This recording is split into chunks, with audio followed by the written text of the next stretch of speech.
Hey everybody, welcome back to Great Northwest Weaponry.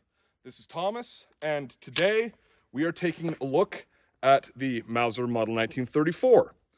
As established in the video on the Mauser Model 1914, this is essentially a continuation video. We're going to be picking up with the 4th and 5th models of the 1914 variant, and then ending with kind of a recap on everything that was altered with this design of pistol between 1914 and 1934. After which point this gun would have been replaced by the Mauser HSC. So there's a lot of interesting history to look over here. A lot of very minute differences between this and the 1914 that we're going to look at. Let's go ahead and go into the gun room and take a look at some of this that I'm talking about. The history side of this video here is actually going to be fairly short, and most of what we're going to be looking at is going to be when we get to the tabletop view, the differences in evolution from the Model 1914, of which we have a 3rd variant, if you recall from the previous video on this subject.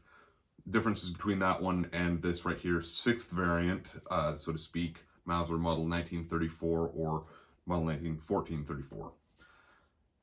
Biggest difference you'll notice right off the bat, you may even notice before we get to actually looking at this, is the palm swell. I've seen a couple of suggestions of why this came to be. I've seen it suggested that one August Weiss either suggested or designed the grip alteration.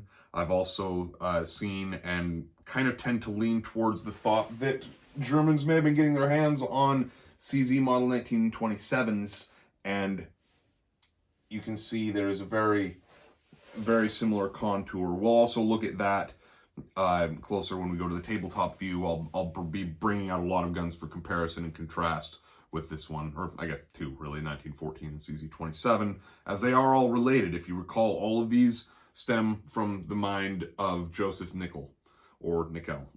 Still don't know. Could be Josef Nickel, or Josef Nickel, or I don't know. I really don't know. I've never really looked up the pronunciation of his name, so I apologize. But there's going to be a number of small alterations that happened along the way, starting at the end of World War I and moving up to the 1934, which was produced until about 1940, so about 6 years of production. And love to get in Mauser HSC, by the way, and just look at the full evolution of all of these. Maybe start with a 1910 and end with an HSC, but that's for another day. I found this gun fairly cheap. I got pretty lucky, actually, I think.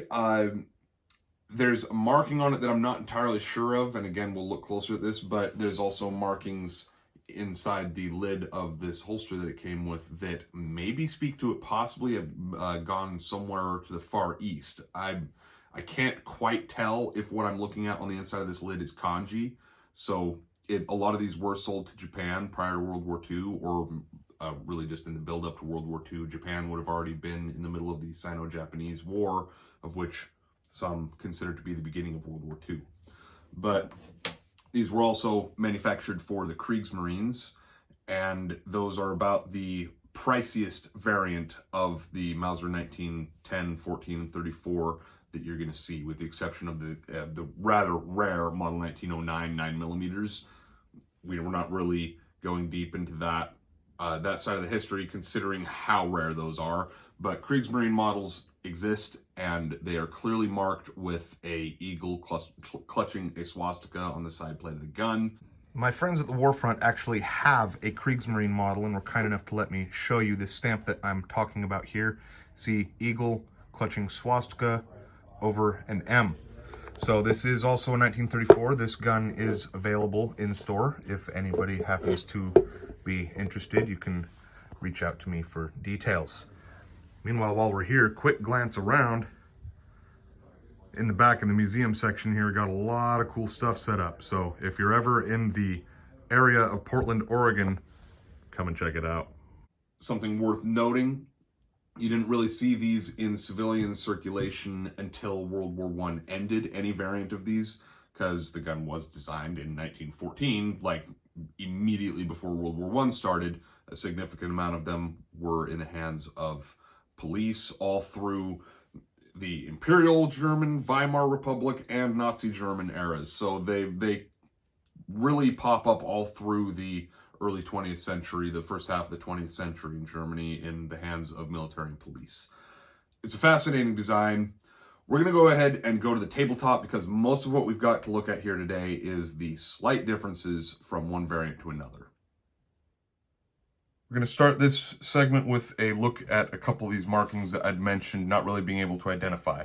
So at the tip of my finger, you'll see there's some little character there, and then that's followed by a 204.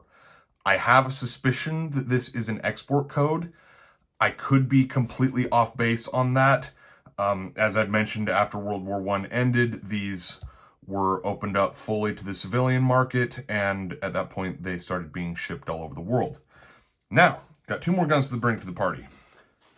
The 1914 and briefly here, the CZ27. So the CZ27 is just basically here to show what I had already mentioned.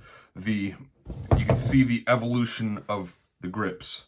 So you've got flat grip, CZ27 grip on 1914, and then CZ27, and then the 1934 is a near copy of the CZ27 grip. The contour is almost exactly the same, maybe a little bit deeper of a palm swell here. Even the checkering is similar. So that's where the CZ27 can leave the show here. Now we're going to look at all the minute little differences. So from the third to fourth variants, one of the first differences you'll notice is the front blade sight here.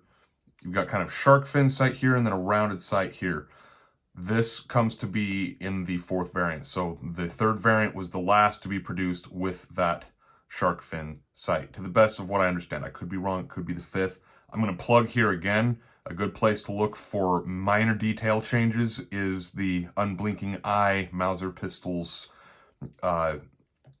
article online, easily found. It's a great article, and it really helps with identifying some of the small differences here. The Mauser 765 will change to Cal 765, this DRP UAP. You'll also see this milled spot here that we discussed at length in the first video on the 1914 is absent on the 1934. That goes away, I believe, in the fourth variant as well. You'll even see a weird little detail, the magazines. So, see, the magazine has got a square foot for the 1914. For the 1934, the foot of the magazine is rounded. And they also moved the location of the banner to there versus there. So these mags are interchangeable though, so that is a nice little thing. The legend changes pretty frequently. You'll see two-line legends. I mentioned that, I think I mentioned anyway, that Mauser had actually changed their name from Waffenfabrik Mauser to Mauser Werk. That is indicated in the legend. Also, you'll see the banner is added on the Model 1934, and also a milled spot for the serial number. So those are most of the noticeable differences. One more minor one, and we're going to look at this while we do the disassembly. So, if you recall, to disassemble the 1914, you just depress this button here, rotate that locking pin, and pull it out. On the 1934, that button is replaced with a little spring. So I'm going to pull out that piece. The spring is a little harder to depress than the button is. I actually think you might have to have the gun locked open to do it because I'm not being able to. Yep, it appears to be so. So you can see button versus spring. Now, the 1934... or 1914 rather, leaves our story. I'll worry about putting that back in later. Remember, this gun locks open on an absent mag or an empty mag, and the only way to drop the slide is to reinsert the mag. But right now, since we've got it locked open and we've got the pin already taken out, you take out the barrel. Now, you're going to take your magazine and reinsert it. You need to, because this is a heel release, you can either push that back with your thumb, or what I like to do is just push with the back of the mag, and then it just slides right in. You want this to ride all the way forward, pull the mag out, and then slides off. Spring We'd mentioned this in the all of this we went over in the 1934 video, but just for any of you who missed it, striker can easily be removed, but it is an annoyance to be taken off. You can see that this piece is just locked on this little ramp here. That is all held together when it is inside this track here. This striker can't really move anywhere when inside the track, but it is an annoyance to finick with when you've got it apart. Reassembly, quick and easy. Just put your spring inside that slot there. Put your slide back on the track. Make sure the spring is lined up with, there we go. Pull it all the way back and lock it. Barrel goes back into its hole. And real quick, before we put the barrel back, I'm going to mention a side note here. You can see right there, there's a chip in this barrel. I actually tried to shoot this video earlier and I couldn't figure out why it was having a severe feeding issue. And it was that chip. There was actually, I believe this had been dropped at on the ground at some point, and that chip came to be, but there was metal protruding this way. So as a cartridge was loading in, this actually kind of makes for a good example because this has a lip on it. So there's a slight lip where the casing meets the lead, and it would catch right there like so and wouldn't want to move. So I was able to kind of knock that little burr off, and now we're being able to feed this gun pretty easily.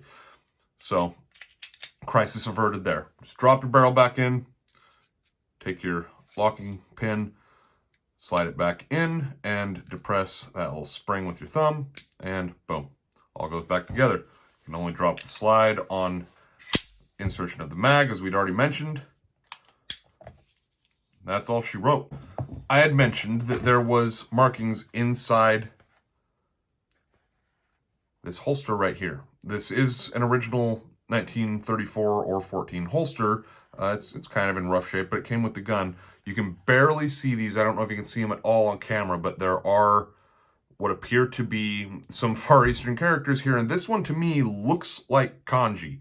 That one I can't really tell what it's supposed to be at all, but this looks like a T, or just a cross really, with little flares coming down the sides. Don't know how well you can see that, but if anybody knows any details on that, I would love to hear it. As I believe I've already said, these were sent to Japan for the Japanese took contracts on a lot of German guns, and the 1934 was pretty prominent. So if anybody knows a detail on that, please let me know. Now, let's go ahead and go put another magazine through this. Loading the Model 1934 is a piece of cake. It's exactly the same as any of the other European 32s that we've looked at up to this point. You've got a heel release for the magazine, so you just depress that a little bit with the mag and then push it in. Pull it back out, just depress with your thumb and pull it out. Piece of cake. Safety on this gun is this interesting latch and button style, so it's very easy to get used to. Two movements, very simple. Just cock it, and you want to slingshot these pretty good. When you cock it, they kind of have a tendency to stick. As we already looked at, this one also had a chip in the barrel, so that makes it a little difficult. But 8 shots, here we go.